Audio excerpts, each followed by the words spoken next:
Hello everyone, this is Sinan Ertemel, impresario of Balletistan. Welcome to Balletistan Wednesday Talk. This is our second season and the third episode.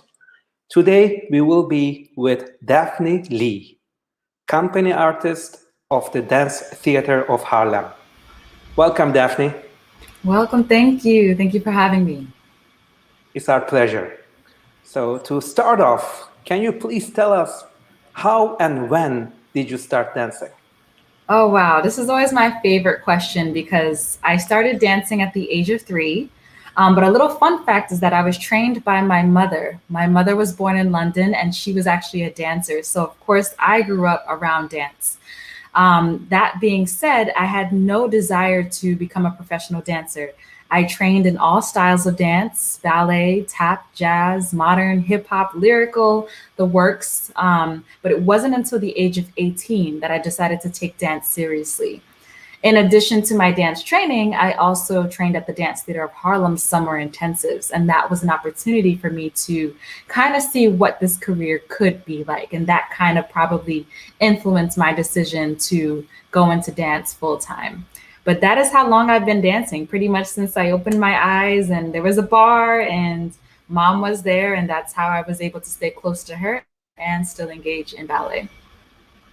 So the school was in New Jersey, your hometown? Yes. So I'm originally from Rahway, New Jersey. Shout out to Rahway. And that's where my mom had her studio. She opened it up originally in a church basement. And then with the encouragement of many parents, she decided to open up an actual studio in Rahway, which is still there today. And that's where we trained. It started off with 3 students, including myself, and slowly added on. And now it's a spot in Rahway that people kind of go through and know the story of. When she first started dancing, may God rest her soul, how did people respond? Because I suppose there were not many Black ballet teachers at that time. Teaching wise, well, remember, she got influenced by watching Dance Theatre of Harlem's Creole Giselle.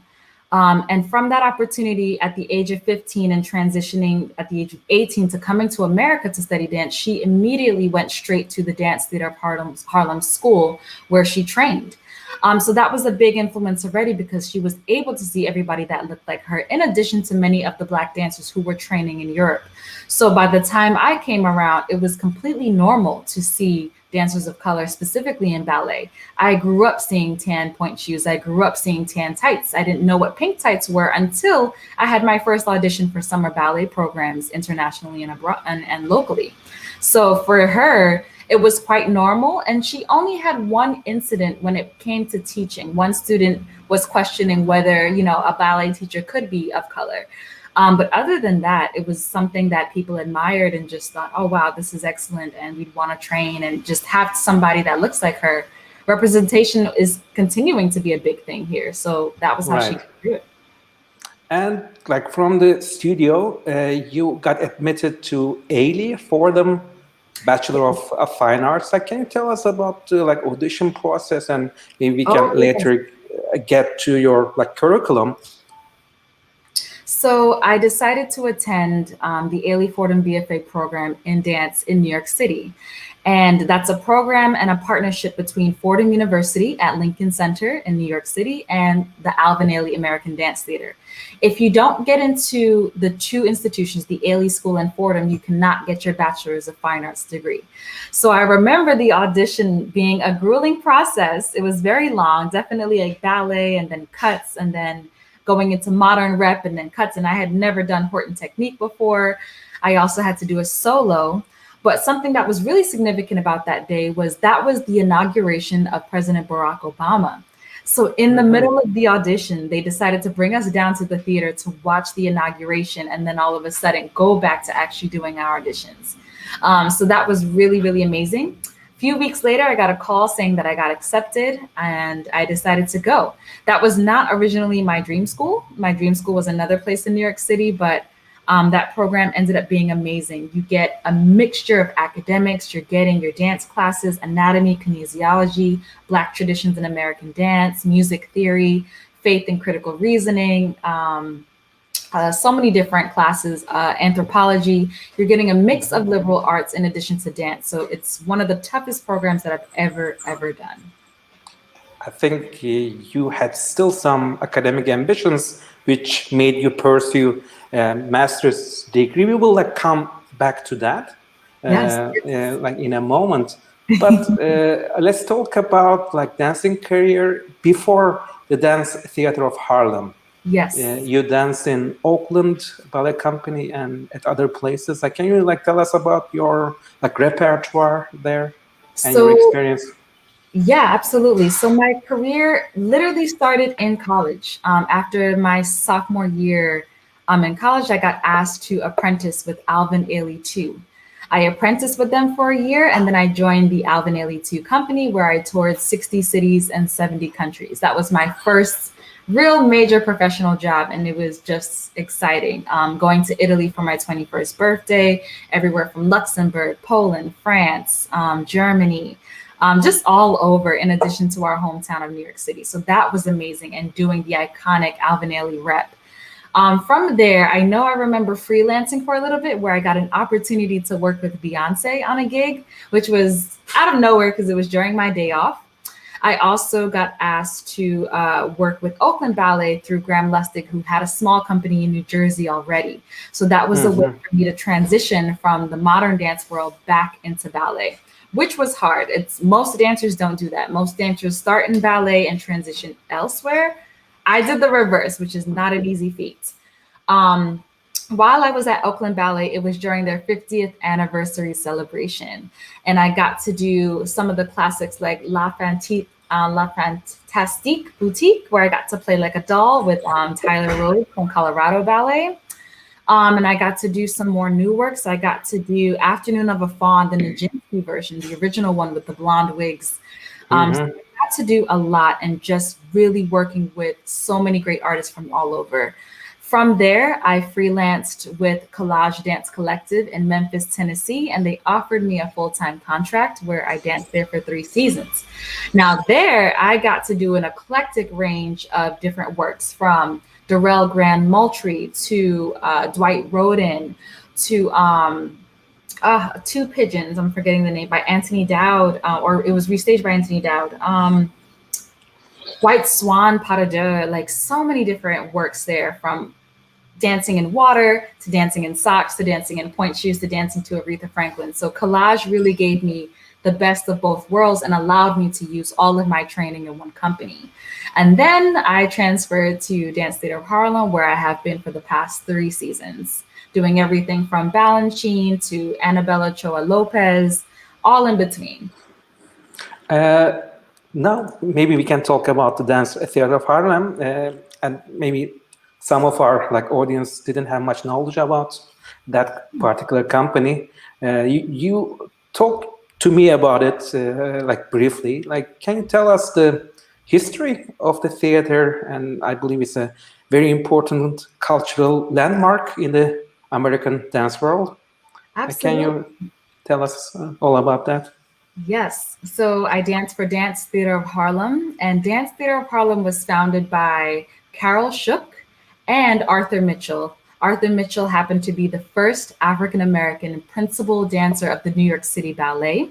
And in 1969, he was asked by the Brazilian government to go down and to create a company down there. That same year was when, or I believe 1968, excuse me, that same year was when Martin Luther King Jr. got assassinated. And on his way to the airport, he decided, you know what, why am I creating a company there when I can create a company in my own community of Harlem? And from there, the Dance Theatre of Harlem School was born. Taking a garage and taking students from outside, the school began to form and began to nourish. Since then, the company has been here for over 50 years and has been a staple in the American culture when it comes to ballet and African Americans, and a multicultural environment for dancers to thrive. And I happen to be one of those dancers. So it's significant. They're also known for their look, their iconic look. Now, originally, Dance Theatre of Harlem did not have tan tights and tan shoes to create the line of the ballet dancer from top to bottom. One of the dancers in the company, along with the makeup the wardrobe specialist, Zelda Wynn, was able to match each of the dancers' tights and shoes to match their skin color. And from that moment, Dance Theatre of Harlem iconic look was actually born. They were doing everything, all types of different works, especially Balanchine, having 50 members strong. And soon enough, the company went on a little bit of a hiatus for about almost 10 years. And then the company revamped with our artistic director, Virginia Johnson. So now Dance Theatre of Harlem is 18 members strong, and we are still thriving, and we are still here, and we're a touring company. So we still continue to visit, and we still continue to make an impact and represent a multi-ethnic ballet company. You mentioned Creole Giselle and Yes. Balanchine works, and what else is there in the repertoire? In addition to Creole, which was amazing, just changing up the costumes and the storyline to have it relatable to Americans, so having it in Louisiana. In addition to that, Dance Theatre of Harlem has done Jeffrey Holder's Dougla, which is about a traditional wedding between African and Indian traditions coming together. It's a beautiful piece with gorgeous skirts, stick men, very ritualistic, it's gorgeous. And then another iconic work is, of course, Firebird that we do, and that was made famous by many of the ballerinas, but specifically one of my favorites, Stephanie Dabney.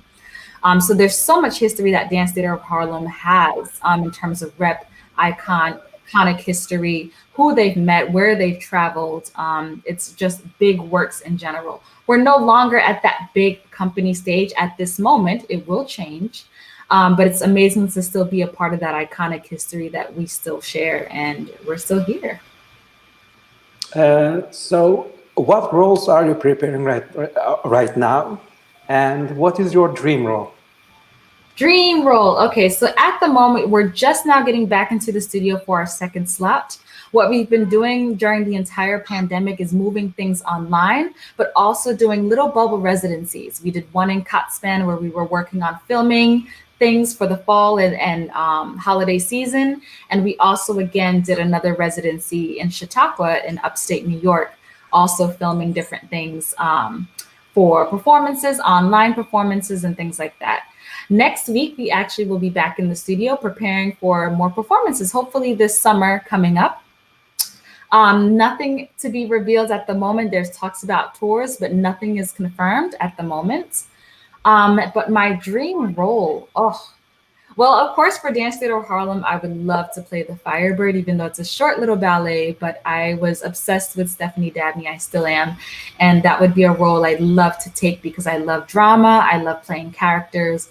And of course, there's Giselle. Giselle just has that, it pulls your heartstrings. It literally pulls at your heartstrings, and you're just like, you want to be able to transform that character. You want to be able to embellish who you are on stage, especially that I don't get many opportunities to play character roles. So when there is an opportunity, I try to seize it the best way I can.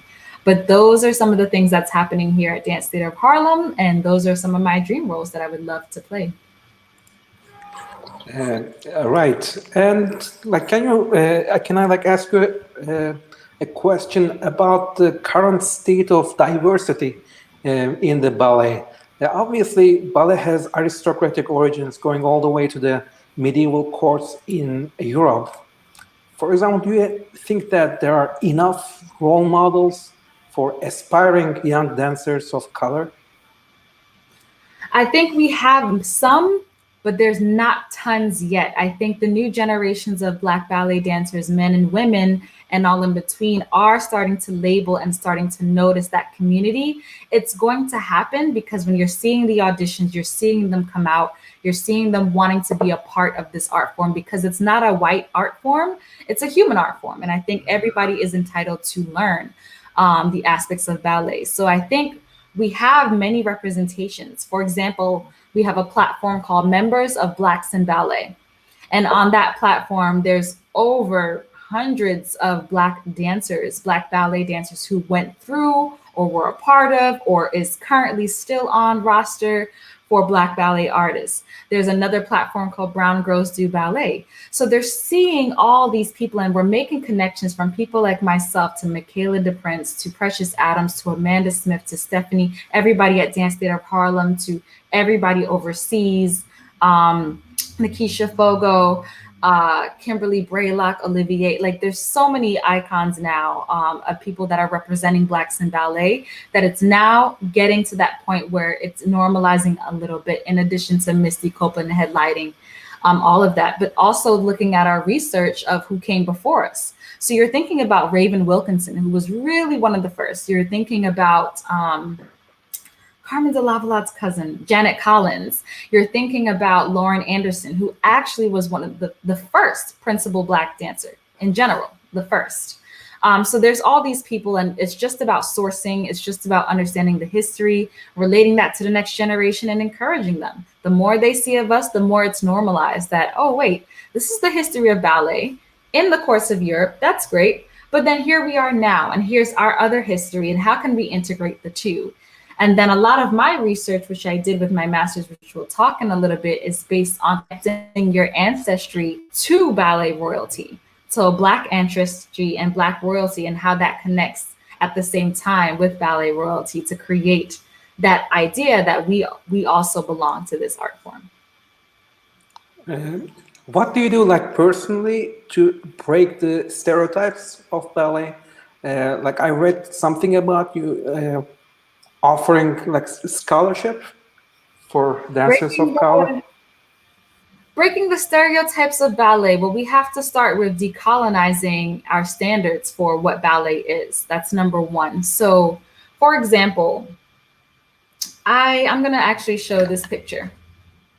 It's one of my business cards. But if you look really closely, you can see that my hair is kind of braided and it's in twists. So one of the things I'm kind of known for is that I always change up my hair. And not to say that, you know, Black dancers can't be classical or Black dancers can't be creative, but a lot of the hairstyles, a lot of the way we dress ourselves is very Eurocentric, and that's fine. That's part of the art form. But something I do is that if I'm going to have a bun or if I'm going to have a French twist, can I do it with braids? Can I do it in a way that still stems to me culturally, but still adhering to the art form? I'm not saying that I want to do a balancing piece with an afro. Absolutely not. But how can I still create a style that is more normalized in what caters to my skin tone, my hair, etc.? That comes with the tights I wear, that comes with the shoes I wear. So again, it's about creating the look of what ballet can be while still staying within the art form and kind of blurring the lines between tradition and contemporary.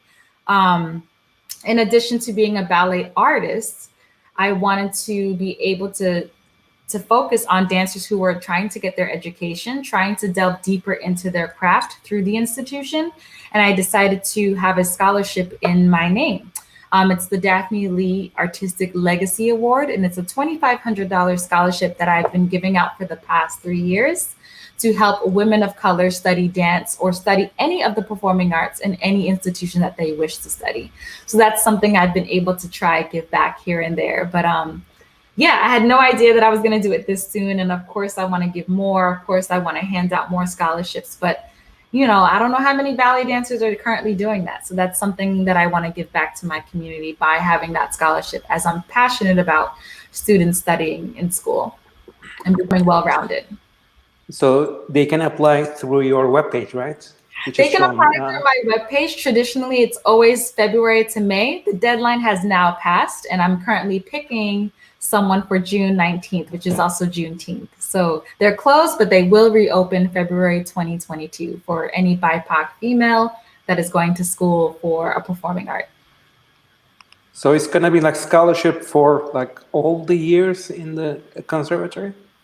It's just a one-time check that they get to their school, and they can use that whether it's for their tuition or books or anything to help with their study. But I wish I could do all their 4 years. I wish, but I'm not there yet.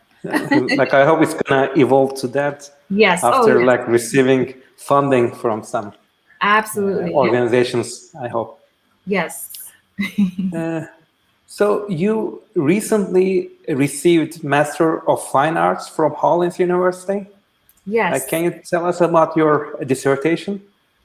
Yes. So I decided there was a point in my career where I was just kind of stuck. I was just kind of like, all right, in dance mode, in company life. And I wanted to delve deeper into what my art could be, what kind of research I can do. I'm a bookworm. I love school, number one. And I heard about the Hollins program because so many Dance Theatre of Harlem alumni, as well as Alvin Ailey alumni, got this degree at Hollins University. So I decided to take a look into it and see what that program entailed. I got into the program and I got a fellowship to study there as well. And it has been very life-changing in terms of what art is, what dance is. Everything I knew about dance kind of got erased. I decolonized a lot of my thinking in terms of what the arts are, which I got similarly in my BFA program, but this was a deeper and extended moment of it. So my dissertation, my thesis was again about Black royalty. My idea was there's so many stereotypes about, why Black dancers couldn't be ballet dancers, the body, the aesthetic, the temperament. And I wanted to find a way how to connect that through their ancestry to connect to the European standards. So I created this goddess, so to speak, on how Black ancestry can be incorporated into white courts of ballet to enable the Black body to be on the same pedestal as the white body when it comes to learning dance. It's a very integrated topic. It's a very confusing topic, and you do have to read a little bit about it because a lot of research into it. But I talked about African queens. I talked about Queen Nzongo, Queen Raviona of Madagascar, all the different Black kings and queens that are of royalty and how they stand and how they wear the crowns on their heads and how they were able to talk to people very similar to the same kings and queens in the courts of Europe. So if Black ballet dancers are unable to do ballet because we didn't have the bodies and the temperament, but we also came from our own hierarchical courts, so to speak. So therefore that ingestion of royalty and pride is in our bodies and in our souls already. We have every right and every aspect to study the art form of ballet because there's a connection between that royalty.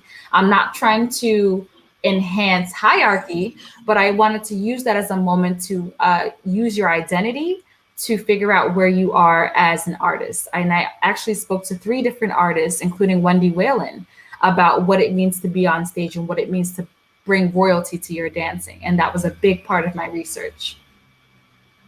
Maybe here is a good time to talk about the Horton technique, because like when I read about that, I think it's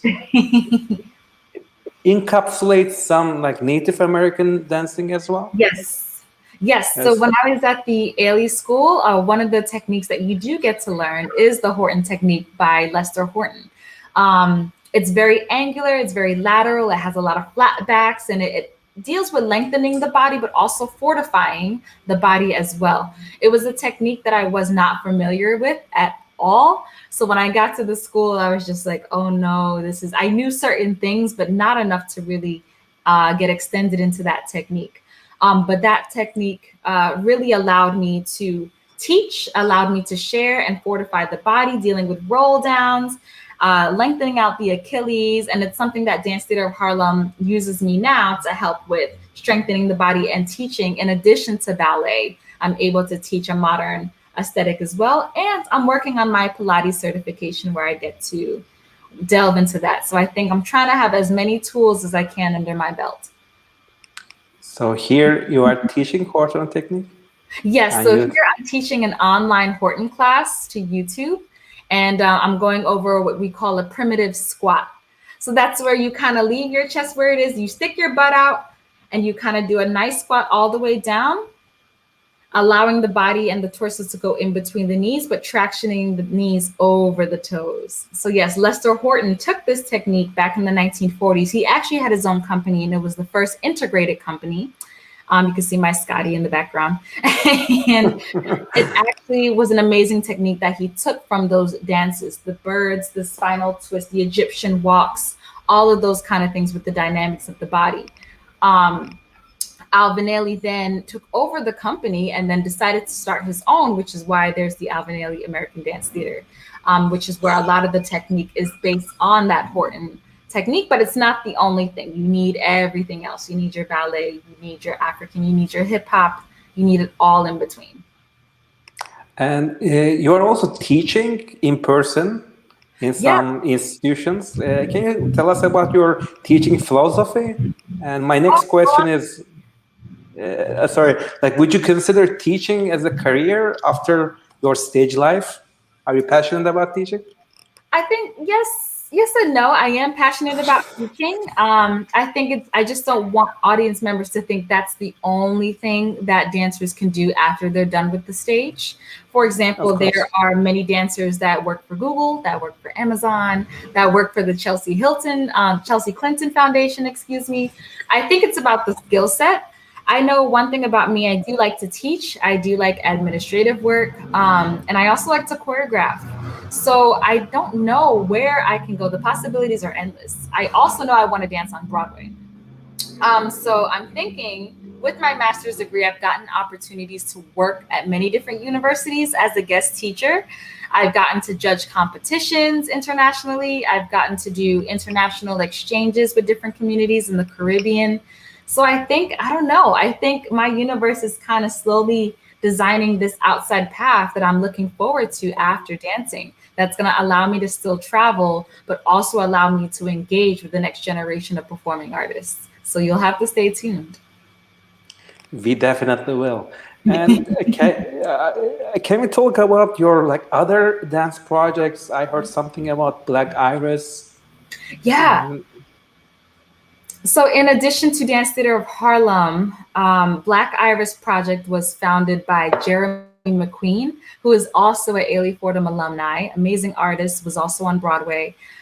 He decided to do a collaborative of different Black artists and share Black stories. So one of the first initial stories that he created was called The Black Iris, which was based on a painting by Georgia O'Keeffe, and used a bunch of different artists that kind of exemplified that first reaction that he had to what that means to see a Black iris, that beautiful flower that's half purple and half Black. In addition to working at the Joffrey, he then got an opportunity to create another ballet called Medivha, which is about Nelson Mandela's life in a short 20-minute ballet. I got to play Winnie Mandela, which was really exciting. And he turns an actual African story into a ballet. Now, when you think about the classics, you have your Giselles, you have your La Bayadère, you have Le Corsaire. These are all told by one narrative. There isn't any African ballet story out there that has been transformed onto the stage. So being a part of the Black Iris Project, he's so gung-ho about creating ballets that are about Black stories. He just did recently a latest one, I believe it's called The Wire. I could be wrong, and forgive me if I mispronounce the title. But again, it's about another ballet about the incarceration of Black men. So the stories are really transforming about, okay, if we want to get more ballet dancers onto the scene, what about stories that reflect us? There's so many folkloric stories that we can use to turn into ballets without culturally appropriating, but also at navigating and bringing in Black dancers all together. Here are some beautiful photos from New York City. So what's your favorite thing in the Big Apple? Oh, my favorite thing that I can't pinpoint one thing about New York City. I think what I do get from it is the energy. The energy the city brings is just amazing. I mean, the architecture, the food, the people, the places, there's so many things to do that it still takes you a lifetime to explore this tiny little island with 9 million people on it. That's the energy New York City brings. There's always something to do. There's always a show that you haven't seen. There's always art going on. There's always music making. There's always theater. There's always drama. And you see the level of people there. You see rich people, you see poor people. You just see an energy of people all trying to hustle for the same thing, just being able to live out their dreams, to come to the city for opportunity. And I think that's something I get from a lot of cities, but there's something about New York. Take it from me, especially as a person who's been all over the world, there's nothing like New York City. And I think that's what gives me my greatest energy supply at this time. Yeah, right. And you are also passionate about ballet wear and beauty products. So yeah. Can I ask you about the stuff that you are representing? And another technical question is, what are the steps to customize a customized ballet wear for dancers of color? So for being clear, I wear point shoes by the brand Gaynor Minden, and Gaynor Minden was working on creating a few more shades for dancers of color, or for anyone that wanted to wear, shoes that match their skin tone. So that process was strictly done through the company. I was just able to kind of represent it because there was a shoe that initially did match my skin tone. I still wear the shoes now, but that all has to deal with manufacturing. And it all just started with an idea. I had an old pair of shoes that I had colored, and I went to the company and I was like, hey, when are they going to start making shoes in this kind of satin to help? And now almost every point shoe company now has shoes for dancers of color. So I think it just takes a group of people just being able to ask a question like, hey, we want to see more of this. When it comes to the tights, same thing. I wear Nudebarre tights in the color 3 p.m. And again, there's just 106 shades of melanated people. So finding shades of tights, there's different companies that are making all different types of tights to cater to the skin tone to create one large line, because that's what we want to see. The pink tights don't necessarily match our color. Yes, some people relate it to tradition, but it's the tradition of a certain type of skin tone. So you're also looking at how to decolonize what we're wearing, but still being able to share the aspects of the ballet technique. In 2020, during the pandemic, I lost my mother, and my mother was very much into beauty products. And I wanted to find another way to kind of incorporate a little bit of income, but also find a new community outside of dance. So I decided to become a Beautycounter representative. And what that is that I have my own little site where people can shop different skincare, body care products, makeup, things like that. And it's been really fun to kind of be a part of. And I do it with my friend, Jaleesa. She kind of put me onto it. And that's something, you need a facial cleanser, you need whatever it is, people can just shop away on my site privately and they can get all their goodies. So those are the two kind of things that I've been able to do just outside of dance in general, giving me some business skills as well. Right. Aside from traveling, I think we can also talk about traveling. Like, what do you like to do when you are not dancing? Yes, that you hit the nail right on the head. When I'm not dancing, I love to travel. I love to travel for pleasure. And that's also because I'm first generation American. So my mother, of course, is from London, and her side is from Barbados and St. Lucia. And then my father is from Panama, from Central America. So as a young person, I was always traveling about, always going to different countries, from Paris to London, all in between. So I absolutely love to travel. I just came from Costa Rica. I've traveled to numerous places, but I want to go back to many other places that I've been to. One of my favorite places was Dubai. It was lovely. I was riding around on the sand dunes, riding on camels, tasting camel ice cream for the first time. Like, I totally forgot that was a thing. But also looking to go to Thailand. Was it tasty? It actually was tasty. It's not cow milk, it's camel milk. So who would have thought? Visiting the gold souks. I mean, that was just incredible. I have desires to visit Thailand. I have desires to visit more places in the Caribbean because I'm a beach person. There's just, I love all of that. I want to go visit Ghana this year. My boyfriend is from Ghana. So again, I'm just looking to set foot in the motherland since I haven't yet. And that's one of my destinations. So traveling is a fun thing. I love to just read. I have a whole library of books everywhere. What else do I like to do? And I also like to do nothing and just eat, grab a bowl of popcorn, watch TV, watch a movie here and there. Love to write. I'm just always doing something. And I think that took a long time to accept that I'm one of those people that just likes to do multiple things. And if it makes me happy, then I keep going with it. If it doesn't make me happy, I stop and I switch on to something else. So I think that's something I like to do, is just engaging in different things and constantly learning. Right. Like about the book, what is your favorite book or books that you can recommend us? I don't have a favorite because it changes with my mood. It changes every time. But a current book that I am reading is an autobiography by Gelsey Kirkland, which was one of the America's most astonishing ballet dancers. So I'm reading Dancing on My Grave. And I also finished reading her second one as well, Dancing in the Shape of Love. But yeah, Gail C. Kirkland, yeah, she has definitely a story to tell for those who haven't read it. But yeah, one of the nation's greatest ballerinas, and her just story overall. So that's currently what I'm reading, but I don't have a favorite. What about movies and TV series? TV series, yes. So I'm currently also watching The Handmaid's Tale on Hulu, which is really deep. And I'm also watching Pose, the show on FX, which is really cool. And I relate to Pose a lot because one of my first performances that my mother took me to was a ball, going to an actual ball and seeing many members of the LGBT community, seeing the runaways, seeing the categories. That was one of the first performances I actually had with my mom.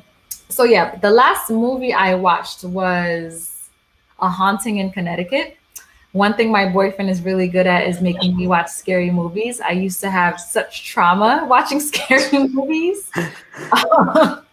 But now I'm getting better. So I watched The Haunting in Connecticut and I watched a thriller, Redemption. And I also watched Promising Young Woman, which I believe was Oscar nominated. So these were a few movies that I got a chance to watch. And I think for like most of us, the pandemics kind of created some extra time for us, like to read books and watch movies. Like I see you did YouTube videos, and you know, for most of the artists, it was a tough time. And like we can talk about the United States. I think it's going back to normal slowly. But let's say like 2020, like how did you like manage that, the stress and like keeping the spread, keeping the motivation? Well, I think 2020 was really interesting because it started off with a weird way. So January 2020, I lost my mother. She was she passed away from a multiple myeloma cancer. So that happened 7 days after New Year's Day. And then of course, yes, may she rest in peace. And I'm the only child. So I was dealing with, you know, setting up the funeral along with my aunt from London and along with my aunt, my dad's sister, setting up the funeral, working on selling the house. But not only did my mom pass, my father also has another medical condition called Lewy body dementia. So being a caregiver and transferring all that energy, that was a lot in general. All of a sudden, March came around, I went on tour and I was able to, you know, I knew that my mom was going to pass. So I knew that I needed to dance. I knew I needed to complete my degree and just took that time to just kind of place that into my body. Next thing you know, COVID happened, everything shut down, but then I immediately got calls from different dance schools to start teaching on Zoom, like out of nowhere. So I started teaching on Zoom. I started doing talks. I had some online performances in my living room, collaborating with different artists. So the art kind of kept going for me.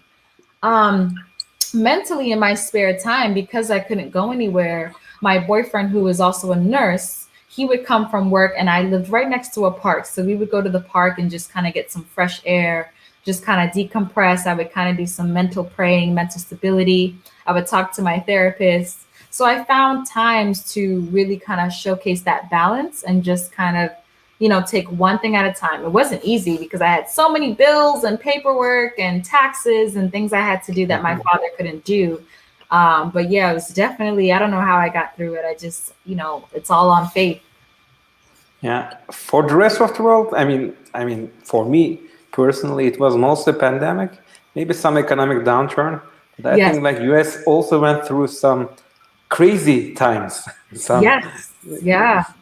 There was a lot of racial injustice happening, especially with the amplification of Breonna Taylor and George Floyd. So in addition to COVID going on, you know, people are getting killed, Black people are getting killed. So there's all the Black Lives Matter parades that were happening, the protests, the uprisings. It was a lot. It was definitely a lot. And then listening to the news, you're just getting amplified of the death toll. Blacks are getting killed, the death toll, Blacks are getting, and you're just like, oh my God, it really amplifies any situation on top of, you know, losing a mother, on top of people losing family members. So it really was a lot. But again, it just magnified the aspect to live, and it just magnified, this life isn't promised and you just have to do everything you can at this moment, because you just never know. But that was crazy in America, and we're still dealing with those effects. I think so. Yeah. But yet 2021 is looking more brighter, obviously. It's looking a little bit more bright. Yes, things are definitely opening up. Broadway's coming back in September. We'll be hopefully in theaters soon, and people can catch us again twirling on stage. The opportunities to do in-person work is actually happening. I'm getting opportunities to travel and do things in person, safely, of course. And yeah, it's been a wonderful journey, and being able to live through this. Hopefully when I'm like 70, 80 years old, I can reach back and be like, yes, I was one of those people that lived through the pandemic and what that was like. So it's another thing to add to my story. Yeah, many stories to tell. So what's the first thing that you will do? I mean, like first of all, in terms of dance project? I'm not quite sure yet. We head to the studio on Monday and we'll find out if we're just brushing up on old material to present for performances or if there's new things going on. But I'm not allowed to say at the moment what exactly is going on. Some question about dance again. Like you had a very interesting repertoire. Which genre is closer to your heart, classical or more contemporary? I definitely like the contemporary. I love how stories can be interpreted differently. I love the way the body can move. But I also enjoy and appreciate what classicism brings to the artist. That preservation, that body of archive, that passing down of information from the 1800s and to still amplify it in a way classically is amazing. But I also love new things. I love bringing myself in the very different elements to contemporary ballet and what that actually looks like and how it's different every night. I think that's something I get a kick out of doing contemporary works. But I have a huge appreciation for the classicalism. I didn't at first. I just thought, it's like being a piano player and you don't want to play Bach and Mozart. You want to play the new stuff, but like you have to understand that this is what amplifies the next. And now I'm looking at many ways of decolonizing the constructs of ballet and what that looks like in movement. So do you ever watch ballet performances from the audience's side? And what performance should we watch at the Dance Theatre of Harlem once the season opens up? Well, we have our season usually in April. So we'll be doing something in April 2022 at City Center Theater. I think it's going to be a collaboration with different companies. But we have no idea what we're going to be performing at that show. So definitely you got to stay online by visiting dancetheatreofharlem.org. And that's where you'll see all of our information regarding our updates. Subscribe to our YouTube channel. Definitely add on to the email list to see what projects are happening. I know we do our Sunday matinees. We used to do something on Thursdays. So all of that stuff is going to slowly start coming back to life. But you have to stay online to figure it out. We sure will. And lastly, do you have any final words to our audience, in particular, younger aspiring dancers? Yes, for the younger aspiring dancers, don't get distracted on what you think your journey could be. Don't feel like you getting into a dance company is the end all be all of what a professional dancer is. It's not. Make sure you're studying things outside of dance, not just ballet. Learn other skills, learn to communicate, learn to talk, learn to write a book. Incorporate all those different things into your training. Making sure that you're doing everything to amplify your artistry, going to museums, listening to different types of music. Yes, get obsessive into the art form, but don't lose yourself in it. And for those dancers of color, same thing. Stay true to your heritage and culture, in addition to learning an art form that may not necessarily be your own, but stay grounded in your roots.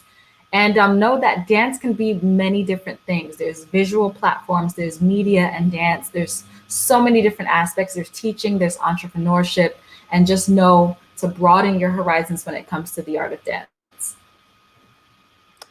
It was a great pleasure to host Daphne Lee, company artist at the Dance Theatre of Harlem.